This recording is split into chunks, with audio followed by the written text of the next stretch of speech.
The presidential campaign won't be boring for long because this week, Trump and Biden will be rambling face to face. That's right. Thursday is the first presidential debate, and these men are going toe to toe. And if you've ever met or seen old men's toes, you know that's going to be a dirty fight. In the run-up to the crucial presidential debate, former President Donald Trump has thrown a dramatic feat, accusing President Joe Biden of using performance-enhancing drugs. This accusation isn't just a throwaway line. It's become a cornerstone of Trump's campaign rhetoric, something he says at his rallies to get the crowds jeering. With allegations of Biden possibly using Adderall to boost his focus and energy, Trump is trying to revive a scenario in a bid to add a sensational twist to the high-stakes political aspiration of his major contender. Today's video will look into this and more. Starting off with Joe Biden, known for his meticulous approach to politics, he's been satirized for how he retreated to Camp David for an intense period of preparation. This iconic presidential retreat has seen numerous historical moments, and now it serves as the backdrop for Biden's debate drills. The president this morning continues to be hunkered down at Camp David. He is fine-tuning his messaging, honing his attack lines. He's huddling there with over a dozen advisors. And over the coming days, his prep is expected to evolve from gaming out questions and answers to holding 90-minute mock debates. Mr. President, how is debate prep going? Engaging in 90-minute mock debates, Biden's sessions were designed to mimic the actual debate conditions as closely as possible. The mock debates were rigorous, covering a range of topics and potential attacks from Trump. Bob Bauer, a skilled political strategist whom Kostra jokingly referred to as Santa Claus at a bad mall, took on the role of Trump, embodying the former president's bombastic style and unpredictable tactics. Playing a role. You're trying to make the experience as realistic for the person you're working with as possible. Really? The guy who plays Santa Claus at the bad mall, this is your Trump? I don't know if he can replicate the unhinged madness of debating Donald Trump. The only Biden staffer who could pull that off is that dog that keeps biting everyone in the face. But Biden's approach reflected his belief in the power of preparation and resilience. This methodical training harks back to his decades-long career in politics, where thorough preparation has always been key. Biden's team understands the high stakes of these debates, particularly in an era where a single gaffe can dominate news cycles and social media discussions for days. His preparation also included working with experts in communication to refine his delivery, ensuring his points are clear and compelling to the audience. On the other hand, Donald Trump's approach to debate preparation was anything but conventional, and Kostra had a field day out of it.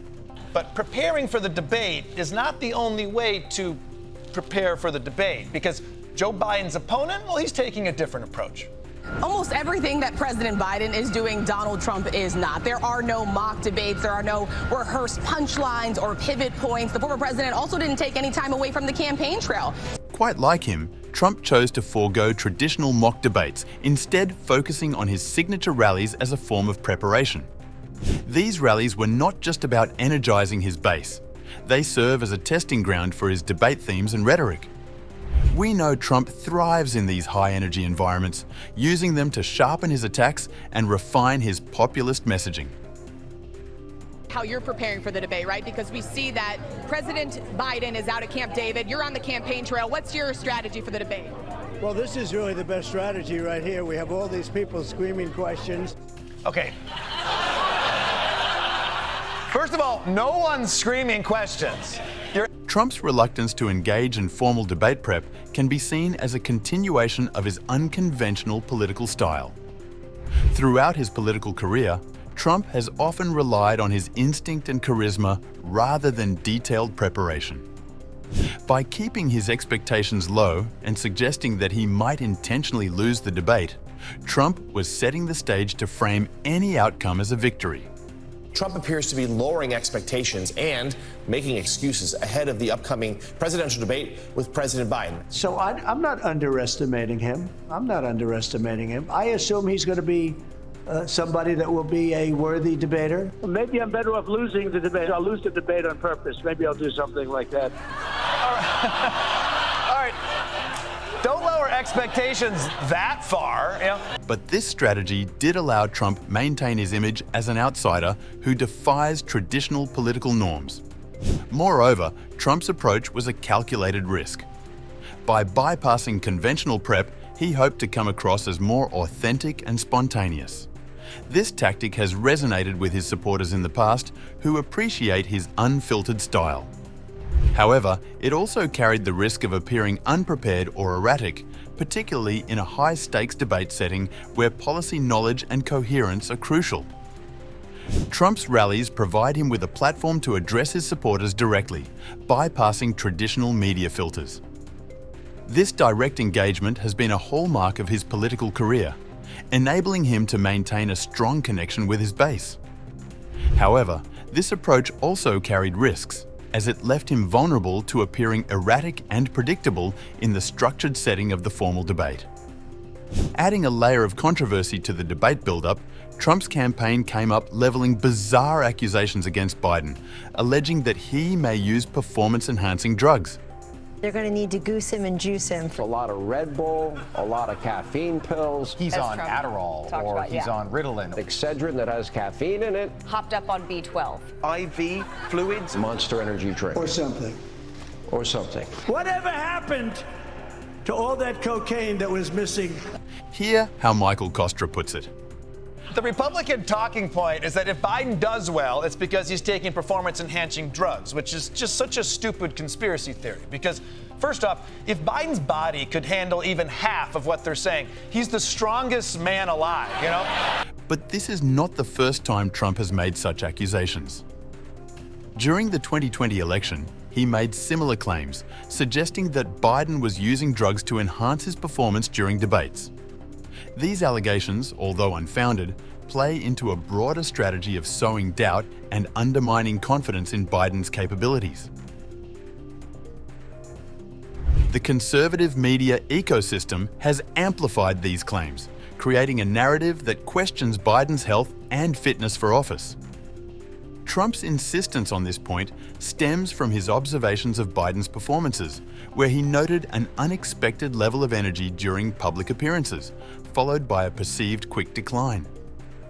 These observations have fueled Trump's opinion that Biden's debate preparations at Camp David might involve not just studying, but also trying out different supplements to boost his performance. The specific drugs Trump and his supporters suggest Biden might have used doesn't just include Adderall, a medication commonly prescribed for ADHD that is known to enhance focus and energy levels, but also Representative Ronnie Jackson, a former White House physician and now a congressman, had been a prominent voice in this speculation. Jackson, who has his own controversial history with prescription medications, sent a letter to the White House demanding Biden undergo drug testing. He posited that Biden's team might have him super soldiered up, a reference implying an unnatural enhancement of Biden's physical and mental faculties. The situation caused Democrat California Governor Gavin Newsom to respond to the former Trump, saying he's making unfounded implications. To me, that was just daylight and darkness. I'm a little old-fashioned. I care about substance. I care about policy. I care about facts. I care about people being accountable to their lies. What I saw tonight was Donald Trump, weakness masquerading as strength. Reporters in the media next to the debate location were informed by Newsom that it is a shameful strategy. The attempt was just typical of somebody who's a bit unhinged, according to Newsom. Before the debate, Trump had demanded that both Biden and himself submit to drug tests, a request that almost no one believed had any real possibility of being granted. Trump implied that Biden would receive a shot in the ass prior to the debate and that he might come out all jacked up during a campaign event on Saturday in Philadelphia. But Gavin didn't end there. No. The California governor launched into a more extensive criticism of Trump's fellow Republicans when a reporter questioned him about the absence of opposition to these claims inside the Republican Party. Recalling the failure of a bipartisan border compromise earlier this year when the former president voiced his objections, Newsom asserted that Speaker Johnson is just an extension of Trump. The lack of conviction, backbone and character is humiliating. Unfortunately, most of the party has been impacted by this character flaw, according to Newsom. Interestingly, allegations of drug use are not one-sided. There have been murmurs about Trump's own use of performance-enhancing substances too. During his presidency, rumors circulated about his use of stimulants, including Sudafed, to maintain his high-energy public persona. Away from the drug issue, the debate setting and stage is another aspect that Kostra hinted on. Thank you, science. I mean, hey, any news on a cancer cure? No? Maybe whenever you're done debating left or right, possibly? Hey, it may usually be true that viewers' eyes are drawn to the right, but in this case, they'll be even more drawn to the neon man ranting about how toilets don't flush anymore thanks to transgender swimmers. But it happened in a seemingly minor yet strategically significant move, where Biden won the coin toss to choose his position on the debate stage and opted for the right side. This choice is rooted in psychological and visual principles. Research suggests that TV viewers' eyes are naturally drawn to the right side of the screen. By positioning himself there, Biden aimed to capture the viewer's attention more effectively. Every detail, from stage positioning to body language, is considered to maximize his impact. The right side of the stage can also provide a psychological edge, positioning Biden as the main focus for viewers. I do like this coin toss thing. You know, why stop with the debate side? Let's have the coin determine who wins the election. Yeah. It would be so much less stressful than 5 months of campaigning. Just flip the coin. Heads, it's Trump. Tails, it's Biden. If the coin bounces and rolls into the sewer, it's RFK Jr. Looking at it closely, the use of presidential debates as a strategic tool has a long history in American politics. Debates can make or break a campaign, as seen in the famous 1960 debate between John F. Kennedy and Richard Nixon. Kennedy's calm demeanor and polished appearance contrasted sharply with Nixon's haggard look, influencing public perception and contributing to Kennedy's eventual victory.